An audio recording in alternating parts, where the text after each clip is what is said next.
Hi, my name is Dr. David Brust, and I've been a practicing exotic veterinarian for the last 25 years. I'm the author of Sugar Gliders, a complete veterinary care guide, and I'm also president of the Association of Sugar Glider Veterinarians. The purpose of this video series is to cut through all the internet misinformation out there and teach owners like you the very best veterinary approved ways to raise and care for sugar gliders. Now, just to make sure we're all on the same page here, sugar gliders are also commonly known as sugar bears and honey gliders. And with that in mind, the goal of this video is to give you a little insight about the common sounds that these little guys can make and what they mean. Like we've discussed in other videos on cages and toys, healthy sugar gliders typically do not make any more or less noise than most other common house pets. The exception to this rule, again, like most other pets, are gliders that are not bonded with their owners, sick, malnourished, lonely, stressed, or otherwise abused. Under normal circumstances, sugar gliders are capable of making four primary types of sounds. They are chattering, barking, chirping, and sneezing. Chattering or crabbing is usually the first sound that new owners hear from their gliders. It's a surprisingly loud, defensive noise that sounds a lot like a locust. Here's a sample of what a typical crabbing sounds like. The most common time when owners hear this noise is during the early stages of bonding with their baby, and it basically means that they're just scared. Once a glider is well bonded to humans, they will almost never make this sound unless they are suddenly startled or feel threatened by someone they don't know. Crabbing is basically just one part of a big tough guy act that sugar gliders instinctively use to intimidate predators in the wild. Since they really don't have any other natural defenses, lots of times when they crab, they will also stand up on their back legs and swat or nip at the air while they are charging. The whole thing can be pretty intimidating if you aren't prepared for it. And in fact, that's one of the reasons they got the name sugar bears, because they look a lot like a miniature grizzly bear when they're acting all big and tough. The thing you have to remember is that crabbing is just a big act. And like I said, about the only time they'll ever do this is when they're babies and have not bonded to people yet. Almost all untrained sugar gliders have what we call a Napoleon complex, and they will naturally use their little grizzly bear act to try and dominate their owners and other house pets. The important thing is just not to let them intimidate you, and remember, you're the boss. Barking is another sound that gliders can make, and it sounds surprisingly a lot like a chihuahua. Typical barking sounds like this.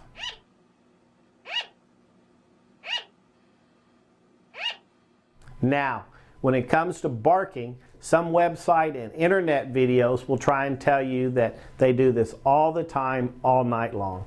Well, as a practicing veterinarian who has these little guys as my own personal pets in my home, I can simply tell you for a fact it's simply not true. The bottom line here is that a sugar glider's bark, just like a canine's bark, can mean a lot of different things. For example, when it's true that they can bark if they're extremely bored or lonely, they can also bark to call their owners, to alert you to the presence of an intruder, or just purely out of excitement while they're playing. Generally speaking, it's been my experience that sugar gliders, just like dogs, usually won't bark without a reason. For example, if you have a single sugar glider that's housed all by itself and it starts to bark at night, chances are it's probably just lonely or scared and is trying to get your attention. One simple way to test is simply to get up and start talking to it. If they stop every time you do this, then there's a pretty good chance that your glider might be lonely, and you may want to consider getting them a little buddy. Now, on the other hand, if you have several gliders and they suddenly decide to start barking at each other at night, here's a little trick you can do that usually stops this behavior on a dime. As soon as they start barking, just turn on a small night light next to their cage and it will almost always stop.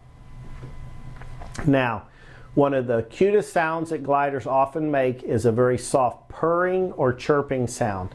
It's actually too soft to record and let you hear a sample of it, but trust me, it's one of the most soothing, adorable sounds you will ever hear, and the most common time they will do this is during content, affectionate moments, either with you or with each other.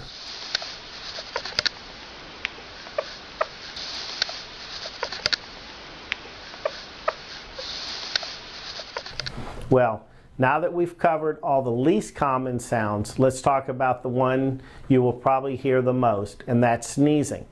Sugar gliders often make a soft sneezing or hissing sound that goes something like this.